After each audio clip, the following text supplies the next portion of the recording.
Hey. Oh, I have some friends who would love to dance to that song.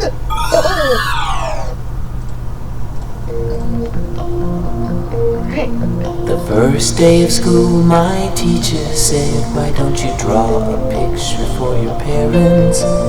So I drew a picture of an alligator and I named him Terrence. When I gave that picture to my mom, she said, "I love pink alligators." Then she bought some magnets and she put my picture on the refrigerator. And she said she put it there so that everyone would see how much she liked my picture and how proud she is of me.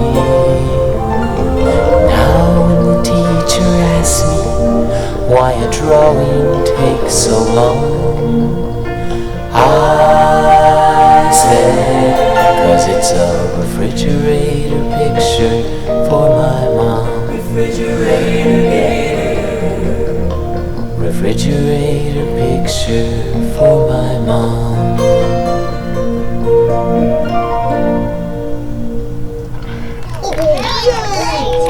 Terrific! Oh, you're such special little dancers. Thanks for visiting us today. And a special thanks to you, Greg. Anytime, Barney. Oh. Bye, everybody. Bye, Reggie. Bye, Greg. Great job. Bye-bye.